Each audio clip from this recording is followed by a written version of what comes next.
The static on Channel 7. My Uncle Ray was a long-haul trucker, a man of few words and even fewer superstitions. So, when he told me about what happened on Route 16 in Pennsylvania, I knew it had truly shaken him. He only mentioned it once, late one night around a campfire, his usual gruff voice lowered to a near whisper. He was hauling a load of lumber from upstate New York down towards Maryland.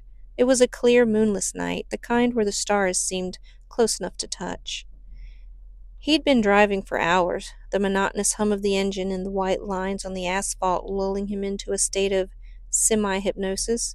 He always kept his CB radio on, a habit from years on the road, though most nights it was just static and the occasional crackle of another driver miles away. Around 3 a.m., just south of a stretch of dense woodland he couldn't recall ever seeing before, the static on Channel 7, the main channel truckers used, had changed. It wasn't just white noise anymore. There was a low, rhythmic pulsing beneath it, like a heartbeat, slow and heavy. He frowned, fiddling with the squelch knob, but it didn't go away. Then, cutting through the static and the pulse, he heard a voice. It was faint, distorted, like someone speaking through a broken microphone. But he could make out words, just single words, repeated slowly, almost mournfully. Lost. So lost. Ray figured it was another trucker with a bad signal, maybe a dead zone. He tried to respond, keying his mic. Breaker 19, anyone on Channel 7? You're breaking up. There was no response, only the persistent pulsing and the repeated word, lost.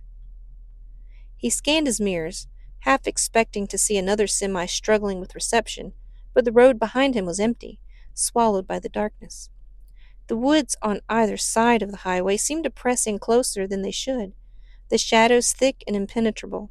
The feeling started subtly, a prickle of unease on the back of his neck. It wasn't just the strange radio transmission. There was a shift in the atmosphere. The air in the cab felt colder, heavier. Even the hum of the engine seemed to deepen, to vibrate with the same slow rhythm as the pulse on the radio. He tried changing channels, but the same static, the same pulsing, and the same repeated word followed him. It was only on Channel 7, but that was the channel he always kept it on. It felt targeted. Then the voice changed. It was still distorted, still faint, but now there was a new word mixed in with the old. Lost. So lost. Cold. Ray gripped the steering wheel tighter. He was a man who dealt with facts, with the tangible. This felt wrong, deeply wrong. He checked his gauges, his mirrors again, searching for anything that could explain the feeling of dread that was beginning to coil in his gut.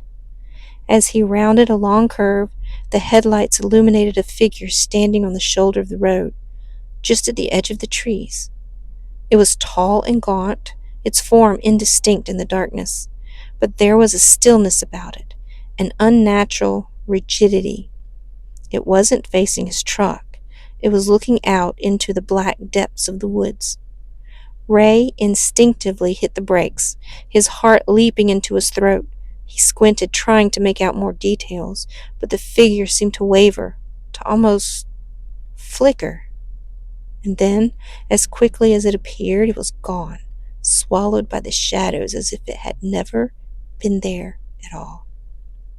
He pulled over completely, his hands trembling on the steering wheel. He killed the engine, plunging the cab into silence, broken only by his own ragged breathing. The radio still hissed with static, the slow pulse a morbid heartbeat in the darkness. The voice was gone now, but the feeling of being watched, of a profound and ancient sadness clinging to the air, remained. He sat there for a long time, the silence amplifying the strangeness of what he had experienced.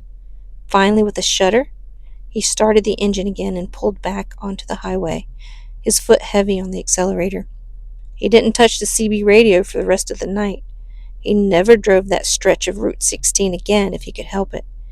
And years later, sitting by that campfire, the flickering flames casting shadows on his weathered face, he said, "Whatever that was on the radio, Whatever I saw by the side of the road, it felt truly lost and cold. God, it felt so cold. He never spoke of it again.